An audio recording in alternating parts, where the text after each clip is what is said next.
Our next contributors, Jennifer and Tian, I've known them for a long time. Jennifer, have we known each other for 20 years yet, or is it almost? It's getting there close. And then, Tian, when did you come back from the UK to Singapore? In 99 or 98? Yeah. Okay, so, well, Post-Museum, Jen and Tian are Post-Museum, but Post-Museum has had so many different collaborators over the years. Ko Nong Hao, who's a speaker on Monday night, has done a lot of projects with Post-Museum. They used to have a space. You were also at one time P10. So there's this sense of, I don't know if the word is evolve or mutate, but or both, right? The kinds of formations that they've worked with. So one way of linking, for instance, Hiroyuki's presentation with what Post-Museum does, we've seen this kind of evolution that brings us to the public in Hiroyuki's presentation. And very much with the work of P10 and Post-Museum, when Post-Museum had a space and when it's been just operating in terms of activities or regular events, they've always been concerned with the public and with the community. So there's the kind of intersection between what they do. Okay, great. All right, I'll hand over now to Tian and Jennifer. Hello, everyone. Firstly, thank you, Hui and Zero Station for having us, and for Wayne for hosting and moderating. Thanks everyone for coming Saturday night, so we understand it's like precious time.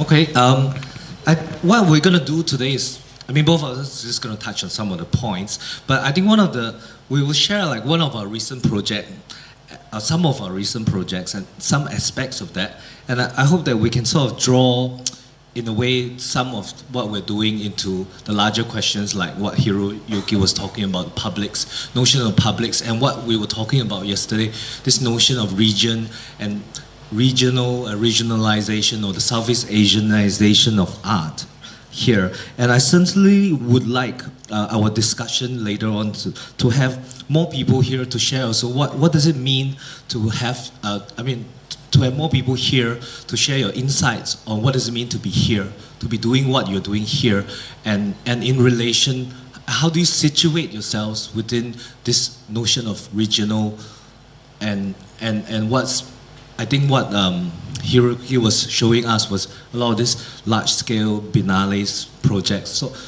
I'm thinking of region now as in this, the recent trend of how Southeast Asia is being presented, and it's actually being, a lot of it seems to be mediated or overshadowing a lot of what we think of that spectacle of Southeast Asia through, let's say, sadly, the National Gallery.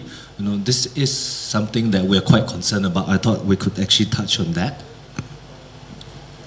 Okay, but first we'll have like a run through about Post-Museum. Wayne has mentioned that we previously did P10. So P10 was a curatorial team that comprised of 5 people. And then in the year 2007, we stopped that and then we did this new project with just the 2 of us. It's kind of a network collectives with different people. So the other 3 guys are not really involved anymore. So as Post-Museum, we are actually really just interested in the idea that art could play a more proactive role in society. And our practice took shape during the Rowell Road period. So in this building where we operated a cultural space on Rowell Road in Little India for 4 years. And during this time, we wanted to be independent. So that meant that we didn't want to rely on government funding.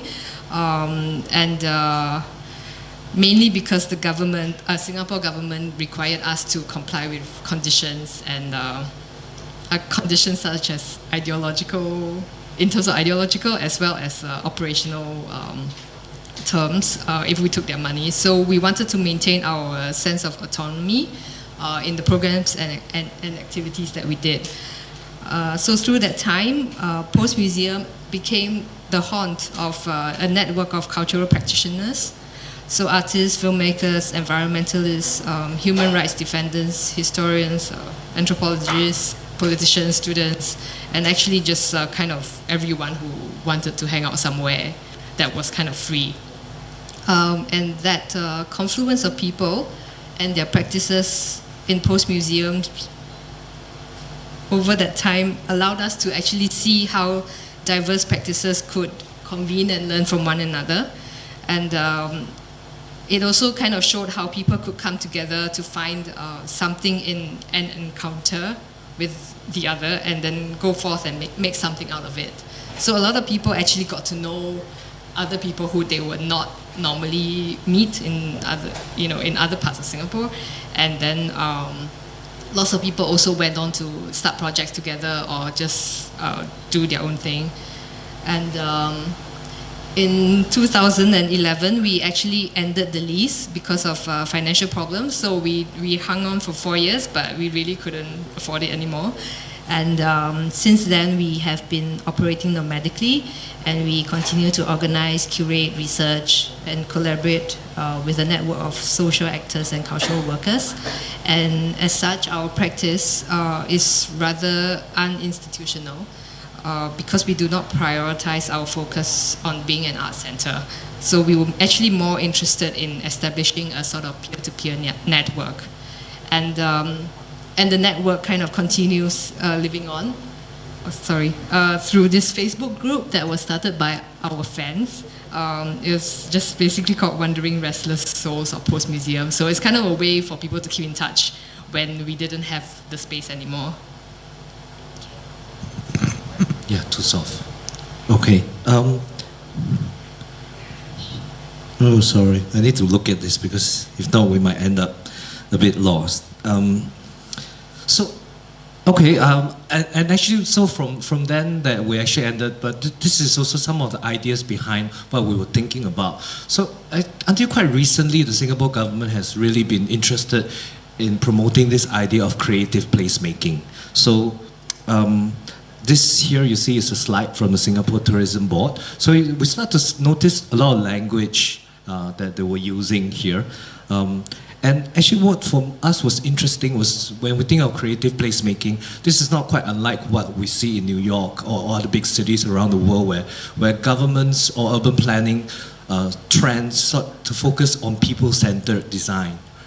And that's one of the things that was interesting for us. But what then became, for us was also interesting. Somewhere at the end of the post-museum period at the Rowell Road, one young geographer called Hattori was looking at placemaking and what it means to create a place for creative in the city. So one thing that was interesting about what Heather was doing was to suggest to us that actually placemaking is a human geography term, and it comes from this particular idea that it comes from this idea of and how a concept like placemaking enters into the discourse of urban planning and into creative placemaking. And what Hiroyuki was mentioning about how the rural, and if you really think about that, that's kind of the strategy that happens in Singapore a lot now with this term called creative placemaking. So you get a couple of creative people, make some mural, it's damn colorful, everybody gets to touch some paint and dirty the thing, and then through that, you're supposed to make sense of what it means to be Singaporean. What does it mean to stay in this block of flat? So for us, that was interesting. If we then start to think from what Heather was doing, was that she brought up this interesting other geographer, which was called, his name is Robert Sack, and he's some kind of moral geographer. And if we sort of think, so we thought that it would be interesting to think about placemaking. But what Sack was actually really interested was, instead of just focusing on some notions that a lot of geographers talk about, spatial justice, that instead of thinking about what are the access to the justices that's available to you as a person living in the city, but also to think about what happens in placemaking is that the moment that we include and exclude and choose what goes on and what is not allowed to go on in one place, we could actually judge morally what are the virtues of one place. And one of that kind of actually was in a way something that we were interested in, that if we can think of the creative placemaking as a way of making projects, and we think of creative, and if we think of placemaking as a way of making some sense of reality and world making the kind of place that you want to, that means that there is no difference between what the STB was doing and what other people were doing as a normal citizens in the city. So that's one of the things that we were quite interested in.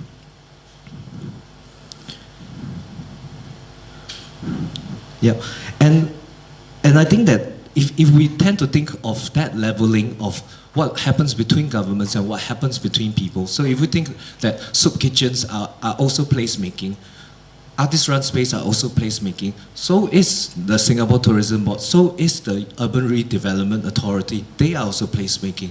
But what I think is interesting in this idea is that what Zach was really talking about was that, one, you can judge, or you can actually morally assess a place. What's good about a place? So I think what we're talking about is that no place or no human being, if we think, is entirely evil, right? I mean, if you watch Hollywood films, the evil guy is so evil that, wow, he's so evil. But if you think about the good guys these days the good guys got to have a little bit of evilness. So, you know, the good is sort of counterbalanced by the bad. So what we're trying to do here is we probably want to understand how the good and the bad functions in the place, but also importantly that we can become agents of change. How we can actually shape and change the reality we want in the larger context of placemaking.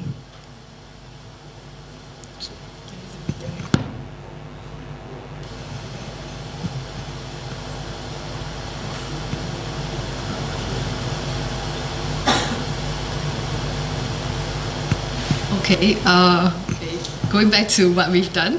So after Rowell Road, Post Museum has been operating as a nomadic entity, and for our events we actually work with other people with other people spaces, such as art spaces and non-art spaces, as well as public space in terms of like parks and really places associated with government organizations. And in terms of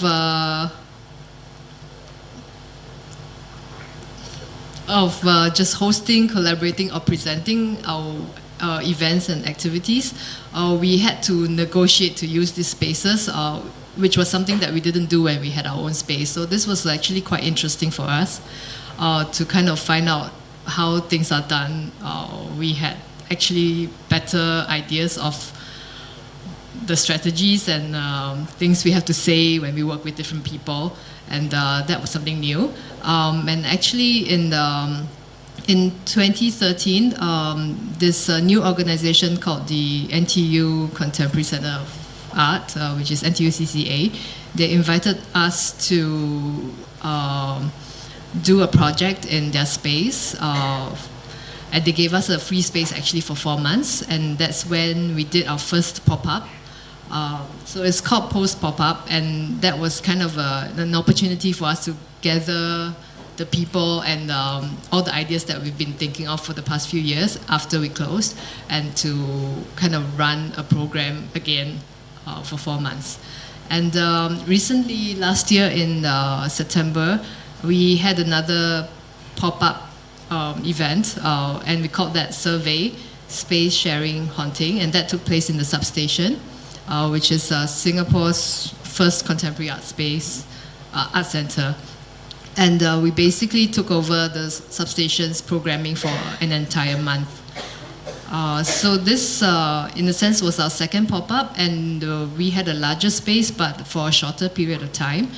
And these pop-ups are important in the sense that we get to program and touch base with the networks that we have formed, and also to meet new people and gather new ideas, as well as also to kind of take stock of how things have developed since the previous one.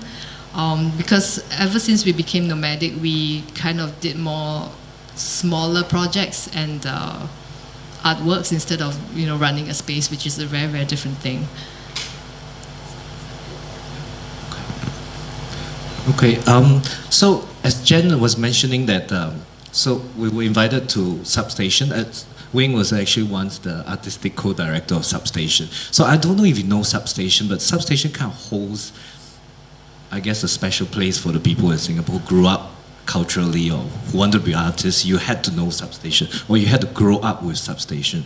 So we thought that was really interesting as a space.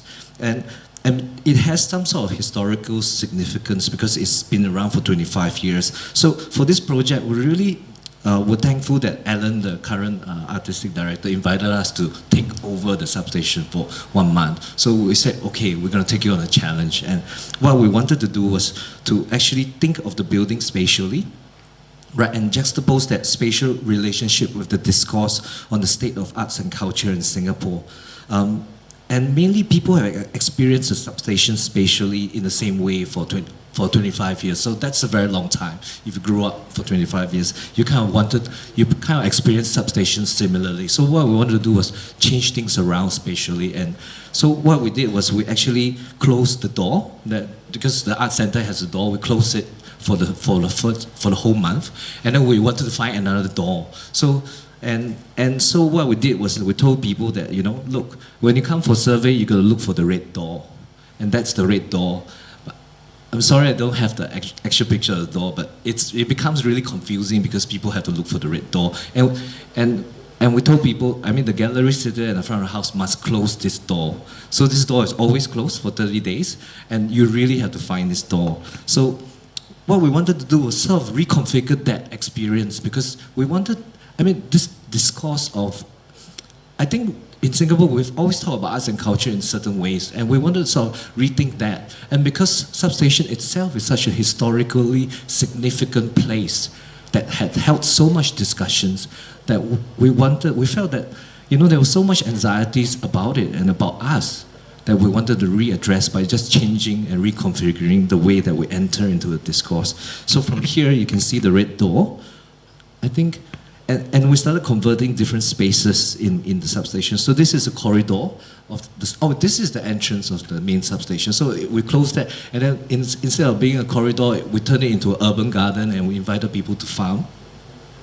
And so once you enter the red door, you see this pop-up shop. So it looks like a shop, but actually, it's kind of designed in such a way that it just looks like a shop. You can't really enter further, but the audience are then invited to enter deeper, and as you start to navigate around the space, we have this thing that we call the club, which has the sign that says, you know, only club members or something like that, and you can't enter. But actually it has, basically we just invited anyone who just wanted to hide away from all the activities we were doing in that 30 days, that this is a place to sit down and chill out. And we have something like a communal pantry, so people were invited to bring their food and beer and drinks and just share with anybody. And actually, there is this thing called a theater space. Yeah, there's a theater space in the Substation, so we converted that into an exhibition space as well. So I don't know if you seen a lot of exhibitions in Singapore. So I think the art scene doesn't really use yellow lights in this way, like a theater person. So if you're familiar with the world of theater works, they're really good at using black spaces. So what we were interested in was sort of, we turned the theater space into half exhibition space and half a multi-purpose space where we could do talks and screenings. And this is the corridor. If you enter from the main door, this was also converted to adapt into an exhibition space. What else would I want to say about it yet? Okay. Oh yeah. Okay. Now I remember that. Okay. Yeah. And wait. Which one am I supposed to say first? All right. Okay, this is a side note, right? Wayne knows this, and people who go to Singapore knows this. Substation is in the center of Singapore. It's a damn good location, but you know what? This is the most popular toilet in the center of Singapore. So in the past, right, before survey, everyone who want to go to the toilet, just go through the main door because it's open most of the time. Go to the toilet, do your stuff, and get out, right? So, but what happens for the month of September last year was we locked this door. You must resist. Once you open this door out front of our house, hello, welcome to survey, make them sign the form, explain to them about the exhibition before they could go to the toilet. So I'm just trying to explain how difficult we wanted to make this thing. And so, I mean, in the proper thing, so what happens in survey is that actually it's a curated project. It consists of an exhibition film screenings, performances, workshops, lectures, and a publication. And I'm quite proud of this, but an Android app. Yeah, but you don't seem proud because I guess everybody has an app. But we were quite happy to make an app anyway. The project sort of examines the state of states of arts and culture in Singapore, but we're not trying to do an overall survey, but actually one of the main ideas was that Jan was saying that we want to take stock of what's going on. So what it kind of is kind of a place for us to reflect collectively as a community of people to come and think about the state of arts and culture in Singapore. And basically what you see is that these are the sub-themes: space, sharing, haunting. Just very quickly, I think the idea of space, survey sort of, so one of the ideas is the contestation of space in Singapore. That's how space is sort of contextualized here. Sharing, and in sharing, we are thinking about what collectives do, what groups of people do together. And haunting sort of refers to, of course, both literal and ideological, but what we're interested in is what refuses to go away, what keeps coming back to haunt you, and what are you really afraid of. So these are some of the working themes that we were thinking about. Yeah? So I'll just show you actually. So in terms of land contestation, I will just show this work actually. Yeah, and this is a work by Adrian Tan. It's 1 by 1 meter. And in the exhibition, actually, what we were addressing is this thing called the Sungai Road Market. So what you might not know about the Sungai Road Market is actually an 80 years old market that's been around for a long time. So what's going to happen to it, that because of urban redevelopment, it's going to go away at this July, right? So actually, we were interested in artists responding to this disappearing site. So this is work by Adrian Tan called 1 by 1 meter. I think you can see it here.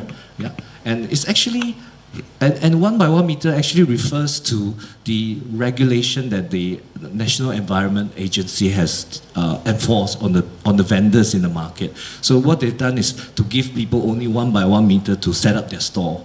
So what Adrian and basically what's interesting about that regulation of the marketplace is that we can see that the increasing regulation of the marketplace is actually quite crucial to the public's imagination of the future of the marketplace, because with the regulation we see the visual disappearance of the market tucked into the construction of the new MRT line. So, and what Adrian has done was that he then, because you have to be licensed to have a store in Singapore. I mean, if part of our discussion about public space is that everything seems to be managed by the government, right? So what Adrian did was he had 1 by 1 meter, and he went around to different places in Singapore to set up a shop, setting up a shop like the Sungai Road Market. And what happens is that he does this without a license, and he got it filmed. So what kind of returns into this gallery is that you could see these ghostly images of Tan sort of kneeling on the ground in some dimly lit street, just like trying to sell his stuff. And what we tend to see is this 1 by 1 meter, which doesn't really, even if you go to the market today, that 1 by 1 meter in the vendors doesn't really exist, because the vendors don't care about this law. They just sprawl it everywhere, and they organize it among themselves. But what I think sort of Tan actually sort of reminds us is this regulations that comes with urban planning, that tells us that the way that we live the city is heavily scripted. And what do we know about that, and how do we think through that?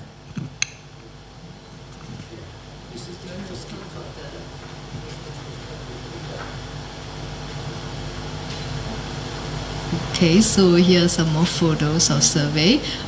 This part is actually in the theater space, the dark space, and we kind of talked about different collectives, both art and non-art. Zero Station was part of this too.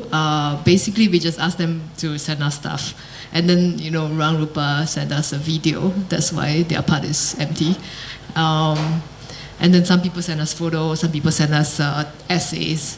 And this one, we want to talk a little bit about Foodscape Collective, which is a there's a new kind of a trend of urban farming in Singapore. So lots of people have started growing food in their balcony or in their little gardens. And Foodscape Collective is a kind of a group of friends. Actually, they're not even a registered society or anything. So their core activity is actually mapping independent farming communities in Singapore. So they collect data on who is growing what and where. Their cartography of independent farming initiatives actually contrasts very much with the map made by the government, because the government is only interested in the industrial farming, and because we judge everything based on the GDP, the gross domestic product.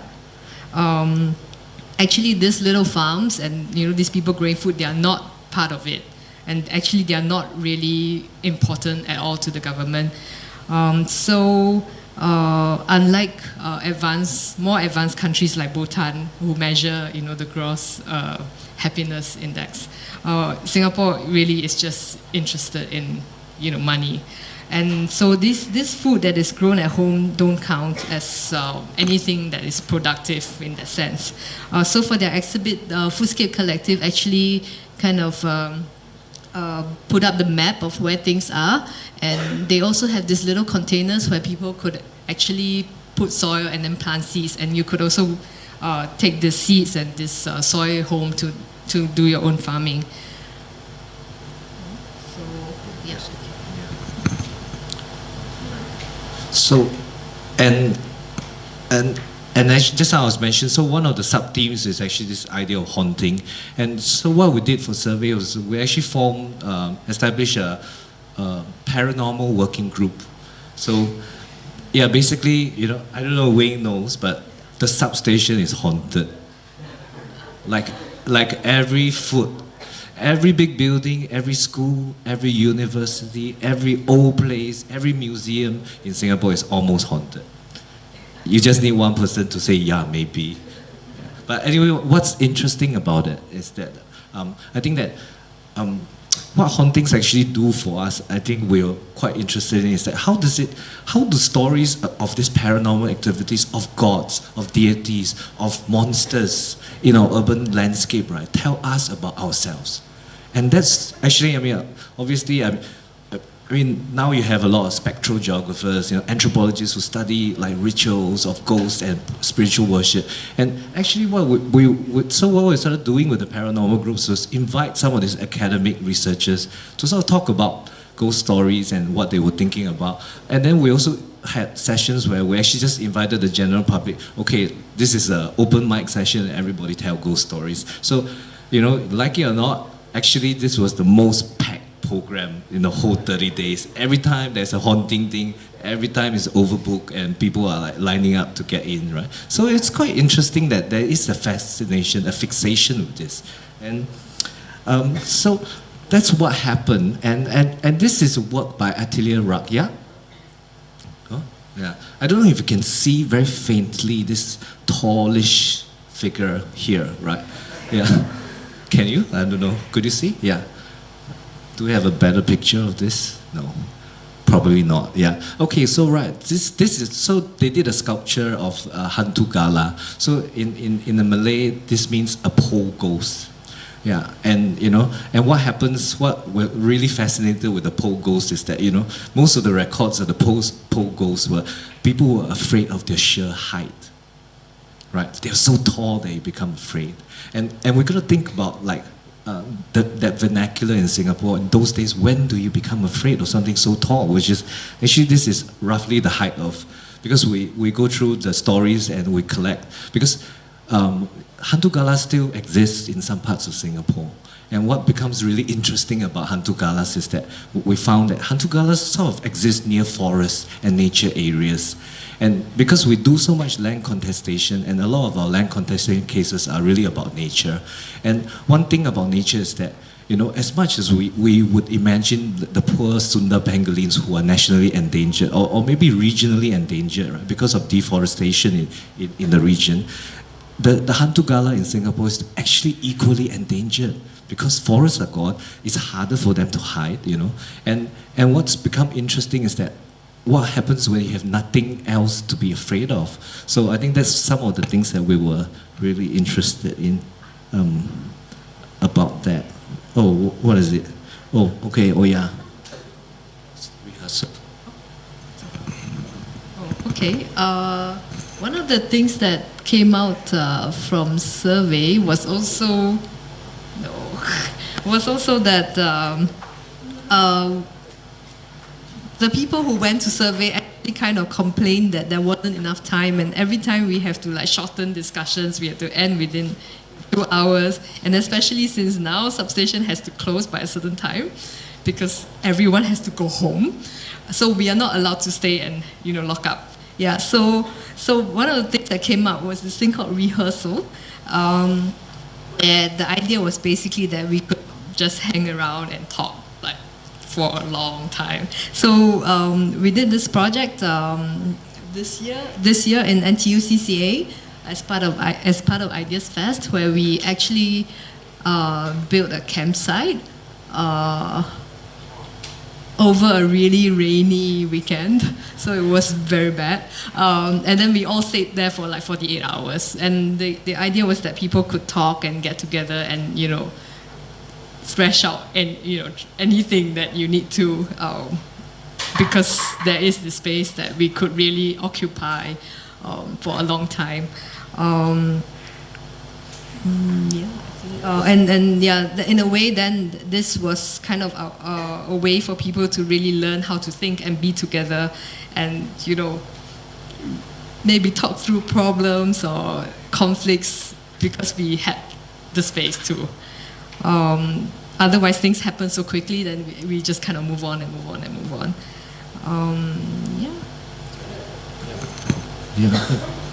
What's that? Okay. Yeah, and also I think that the rehearsal actually kind of ties in with a lot of the work that Post Museum is really interested in. Yeah, is that we're actually very interested in about finding out where we are. We are in the city, but what about this city? And finding out about different aspects of the city. So early on when we were mentioning about how Post Museum really sort of changed the way we think, was that the moment that what was very different about P10, the curatorial collective, was we're 100% very focused on art. But with Post Museum, we just opened ourselves up because of different circumstances, and we started meeting different people. And it was really interesting to sort of think of different practices converging in the city to understand where they were and what they live. But ultimately, we thought that one of the projects or the possibilities of art in public spaces or dealing with publics actually has a lot to do with finding that space and making that place to allow people to practice the city in their own way, on their own terms. And one of the things that we've always been very fascinated about with making projects was finding that safe space. So in some ways, survey wasn't very open to the public, but we weren't interested in reaching out to everybody, but we were interested in providing that safe space that we feel is necessary for people to be sure that they can try out things that they're not sure. So in some ways, what the rehearsal also wants to really do is sort of to provide that backstage to rehearse for something that's about to come, and not to be too occupied with what is coming too quickly, right? And I don't know if that kind of works, and we're just trying to try it, right? We're going to try it, right? So, and I'm just trying to draw back, because a lot of what we were doing we felt was very local. And what we hear is some kind of essence of regional, or some kind of regionalizing that's happening, because so what we're interested in, and it came from, actually all this is thanks to Hui, this quote, because he told me, we were talking about Marx, and we talked about the problem of how Marx is perceived in Singapore. And this whole few days we're talking about differences and translation, and I thought, and then he said that, and he said something about young Marx. So I went to look up the internet for the young Marx, and I found a quote that was quite relevant to tonight. I don't know if you recognize from which book, but it's actually Richard Marx, Children of the Night. Yeah, but you know, I realized that this is a joke with people of my generation. I don't know if you're laughing, maybe you're old enough, maybe they're young enough. Because I think what we wanted to do is address the three questions that I think the team at Zero Station were posing to the participants. How do you deal with all that? And actually, one of the questions that I thought was actually quite interesting was, then how do you maintain relationships when you form the regional? And how do we pick lessons from a local?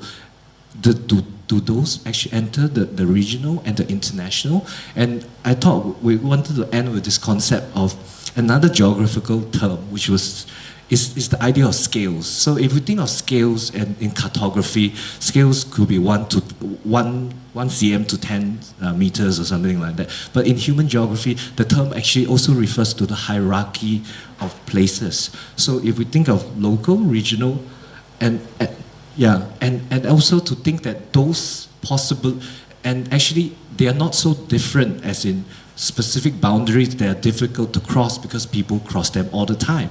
So I think is, instead of thinking about the permanent connections that we have with each other, but I think it's maybe interesting if we start to think of maybe what those rural projects, what kind of place they are making, and what kind of and to think about those regions that's being produced, and maybe those regions that's been lost. And I'm thinking of something like, maybe not lost, or could be hidden, like what Aisha was talking about yesterday, right? About all those ganja things, right? Ganja movements that's about legalizing ganja. Those are completely different networks. How do we kind of utilize that or understand that in the larger scheme of things? But I think that also the last important point that I think that what's interesting about reading the place is that we are empowered as individuals, as human agents of change that can react to agencies that need to be addressed. But what they are probably requires a lot more time, which I think in some ways what we were addressing in the rehearsal, what we were facing in the city was there was no place for discussion. There was no place to be who we wanted to be. And how do you address that in the regional terms, in the international terms? So I think that's what I would end with.